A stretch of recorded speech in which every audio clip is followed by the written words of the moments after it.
Alright everybody, it's another episode of Butt Crack Cycles, and our topic today for this little shop talk episode is pan shovels. I want to talk about what is a pan shovel. Let's define that. And then once we've defined what is a pan shovel, because it's a term you might hear at bike shows and bike nights or online or on forums or whatever, I want to talk about why you might build a pan shovel and how you actually need to do it. Like, what parts do you need to make a functioning pan shovel engine? Really quick though, before we jump into that, I got 2 orders of business about my business. Shirts are back up for sale, buttcrackcycles.com. I recently stopped selling shirts because my t-shirt printer stopped offering made in USA shirts as an option for shirts to print your designs on. And right from the very start of selling shirts, that was non-negotiable for me. So I've found another supplier. I've put shirts back up for sale. Right now I just have 2 designs up. I have the original Butt Crack Cycles design, and then I also have the Ironhead shirt, the Iron-On shirt. The Push My Harley shirt I've taken down. I'm just never going to sell that one again. I sold very few of them. Seemed like that wasn't very popular.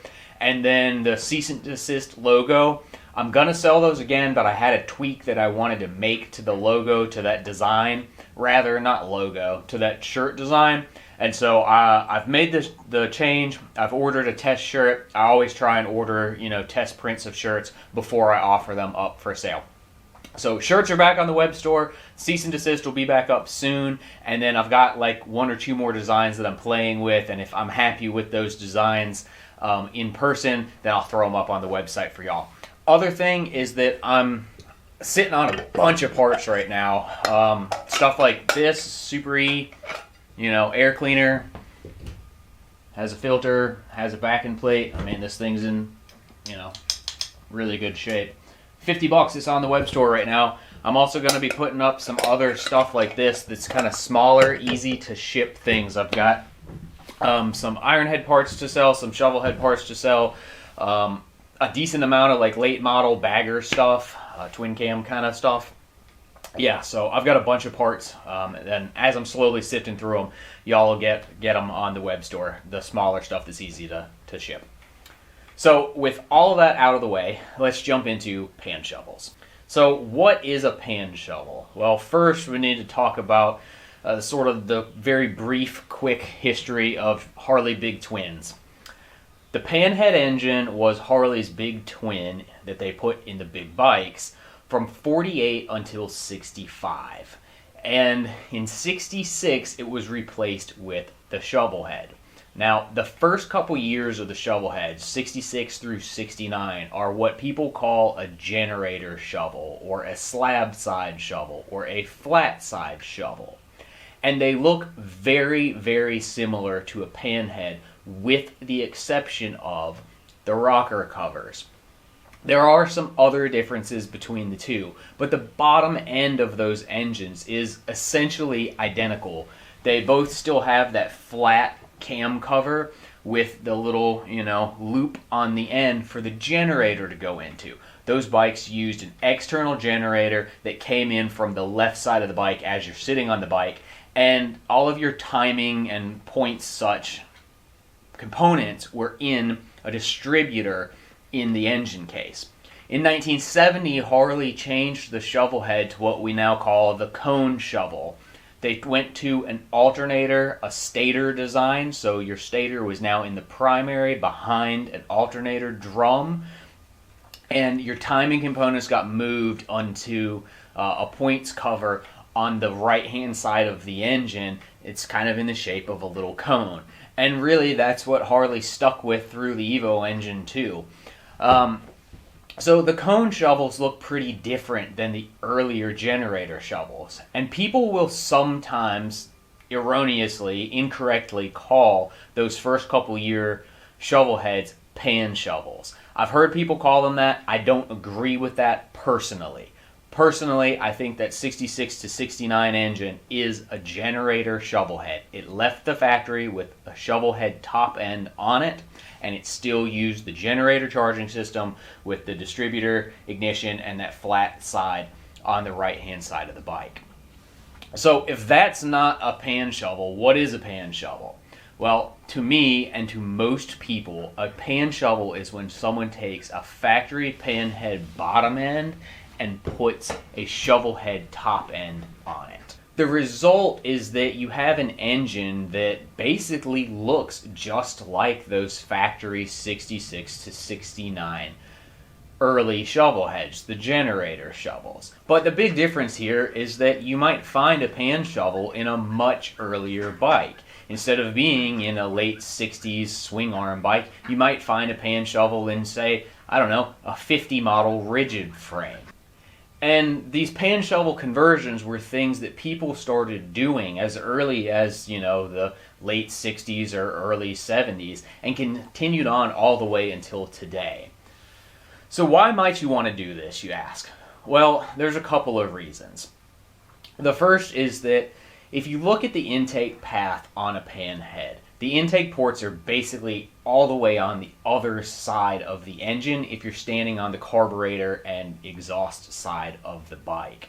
What this means is that your air and fuel mixture coming out of the carburetor has a longer intake path to go through.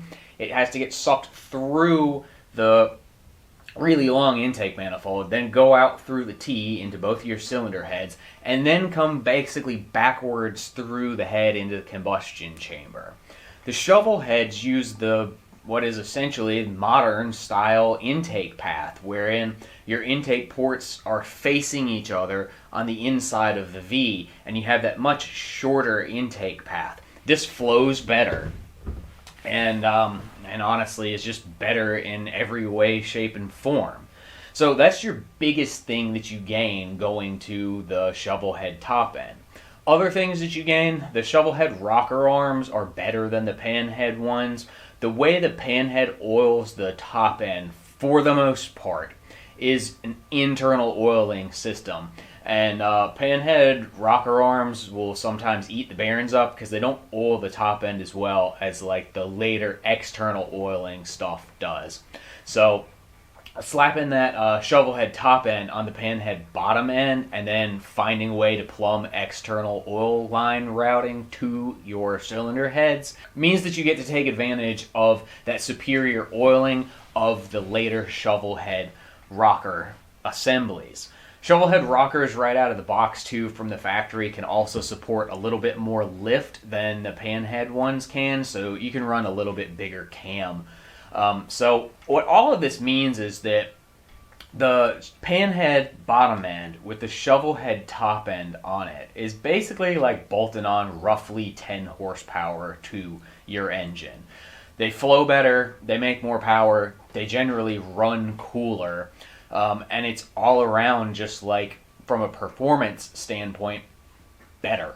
And the last thing I have to say about the panhead versus shovelhead cylinder head issue here is that not only do the later shovelhead heads flow better and run a little bit cooler and have the better oiling and let you have a little bit more lift and make a little bit more power, the valve seats in the shovel heads are a lot better than the ones in the panheads. Factory panhead valve seats are bronze. They're basically poured or cast into the heads as they're made. And they're okay, but when they fail, it's usually not real good. You can press steel inserts into a panhead cylinder head.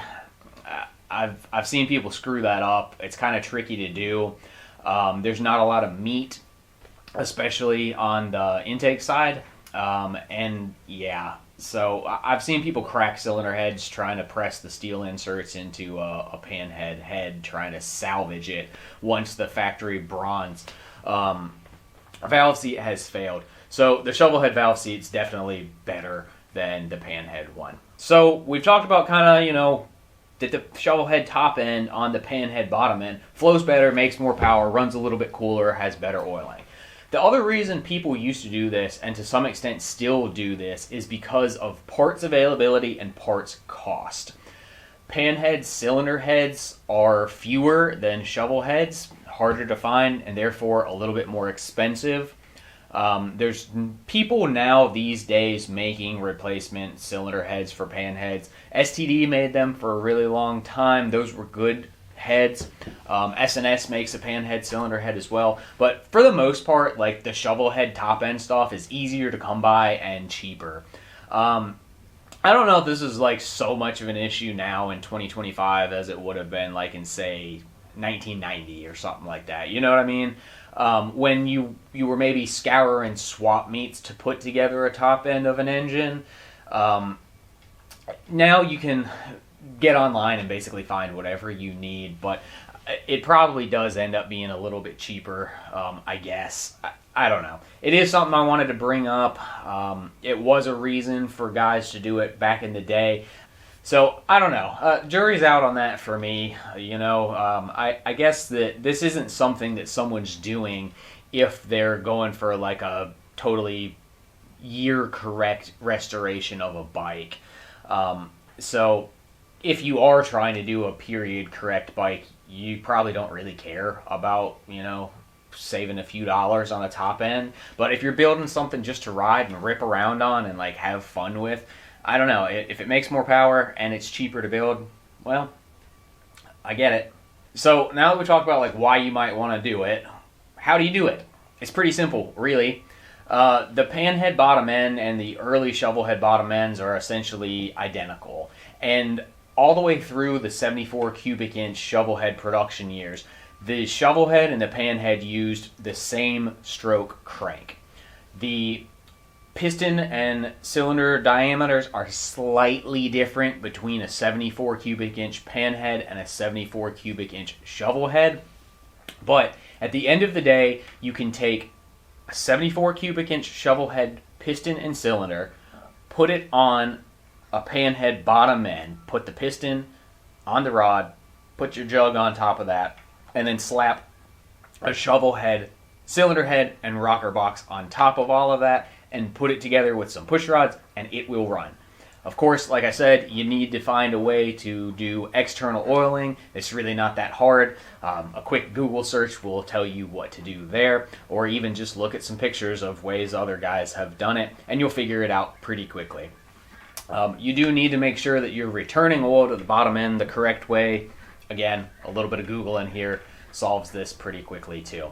And if you kind of follow all of those steps to the recipe using a 74 cubic inch Shovelhead top end on a Panhead bottom end, you'll end up with a 74 cubic inch Panhead that just flows better.